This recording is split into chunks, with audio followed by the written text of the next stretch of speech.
Hey, welcome home. Oh, did I spook ya? Sorry about that. I pulled in just a little after you, so I thought that I could catch up if I hurried.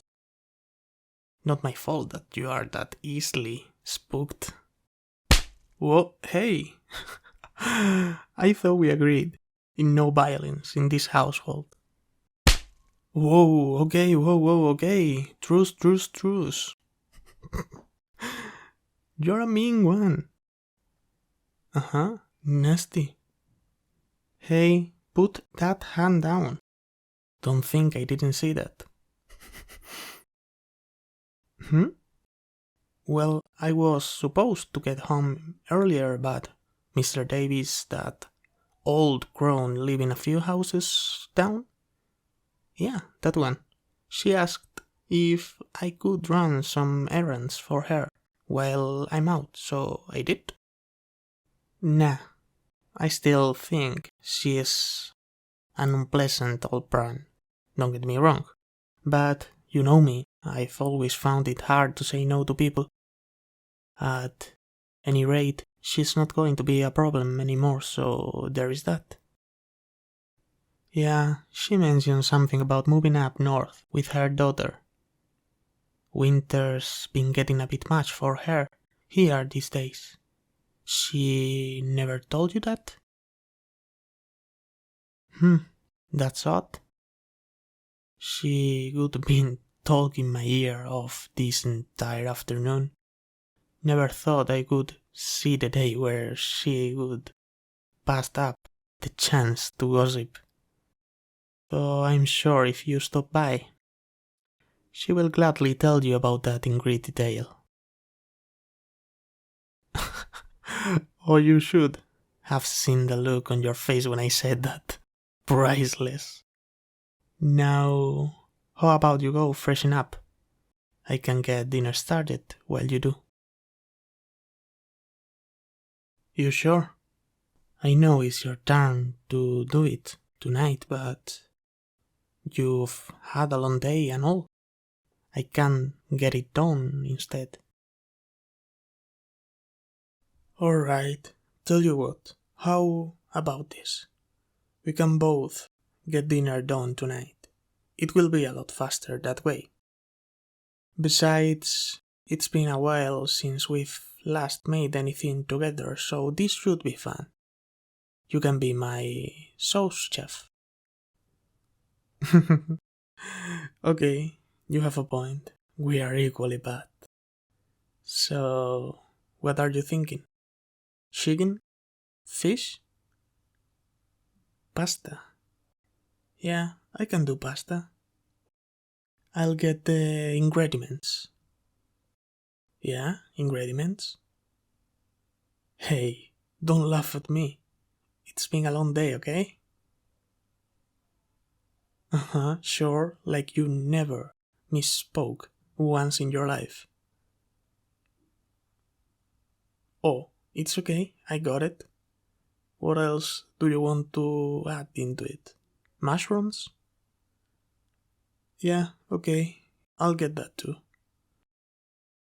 And that's about it. Shall we begin, chef? Yes, chef.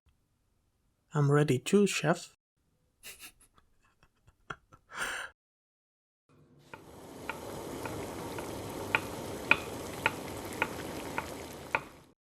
So, how did you talk with Margaret go?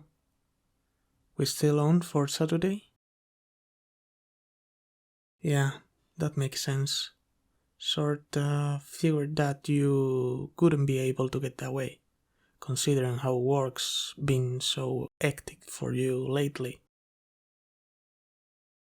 It's okay, don't sweat it, baby. We can always reschedule or work around it. Besides, come to think of it, now probably isn't the best time to be going out anywhere in the first place. Especially not after your team found the freshly made nest of one of those things.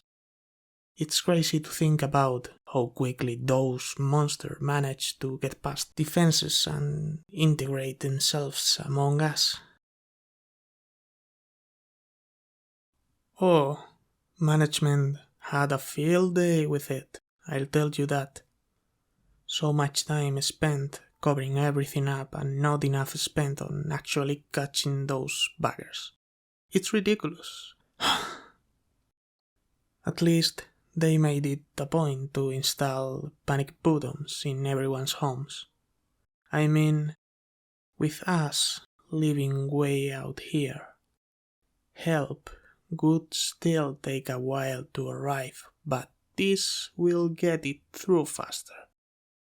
Your best bet in the meantime would have been to do whatever you can to delay the inevitable.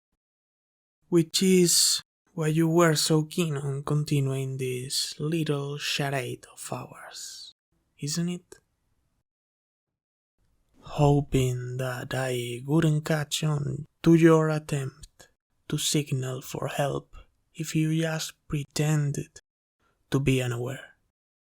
You can't out-pretend the pretender, baby.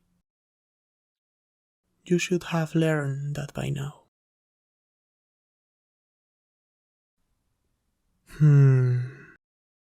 I hate to dash your hopes, but reinforcement isn't coming.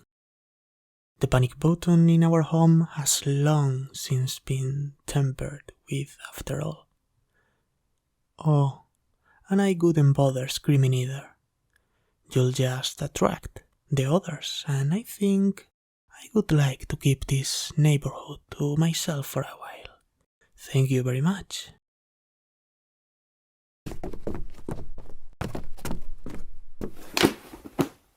Come now, don't run away from me, sweetheart. You had zero problems cozying up to me just a while earlier. How could you find out? I was sure that I've got all their mannerisms down after going through the trouble of shadowing them for 2 whole months. Was it the late return? The Mrs. Davis cover story? I see. Oh, and the mushrooms were a test.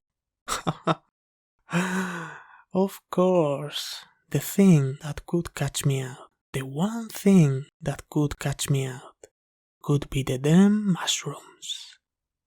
I'll be damned. Guess I should have watched them closer, huh? The devil's always in the details, after all. What do you think happened to them? The very same thing that happened to all your neighbors, of course. I ate them. It's a quiet neighborhood, and you often don't return home until late in the night. Makes it easier to pick them all off one by one, in preparation for the arrival of my brothers and sisters. Now, it was tricky at first, rotating between the shapes of multiple others to keep up appearances that this area was safe. But hey, the chance to get closer to a cute researcher like yourself, with secrets to die for, doesn't come by often. You are really asking why I kept you alive after all this time? You're right. I could have killed you, taken your shape and attempt to infiltrate your workplace for information a long time ago. I could even do it now. Just tighten my grip ever so slightly and rip you into two, but I don't want to. When I ate your partner, I saw what they saw, felt what they felt, their regrets, their dreams, their passion, their memories, all of it. But most importantly, I saw you. You were a part of each one of their most vibrant memories. You gave them warmth. You gave them comfort. They have been commended on their bravery quite often throughout their life, but there were times where they didn't need to be brave. They needed to be safe, and you understood that. You gave them that safety without once judging or thinking poorly of them. You gave this relationship your all. But the same couldn't be said about them, could it? All that sneaking around, hiding secrets. You could never really understand what goes on in this head of theirs, and it scares you to know that they could just up and leave one day, doesn't it? Don't try to lie, darling. I can see it in your eyes. You know what I'm talking about. It must have been so painful to lie in bed at night beside someone you love, listening to their breathing, soaking in their warmth, and yet still feel so terribly alone.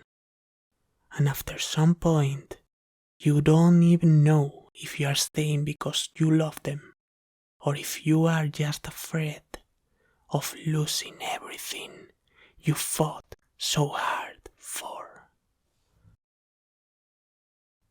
There is no reason someone as wonderful as yourself should be stuck waiting for the day you outlive your usefulness to others.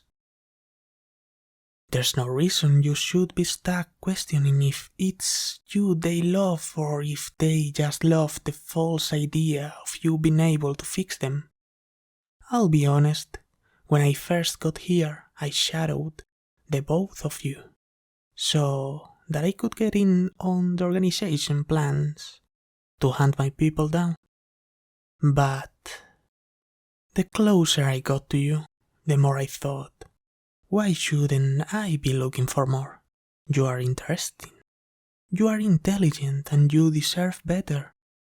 Better than all they could ever give you, and I could be the one to do just that. We could be equals. This doesn't have to end in bloodshed, babe. I know you're angry. I know you feel betrayed and scared. And I know I'm going to have a lot of makeup for giving, all that was necessary to get us to this point. But just as I have learned to value you, you will learn to do so eventually. You will learn to love me. Don't be so quick to say never. I'm sure you will change your mind soon enough, once my family is all here.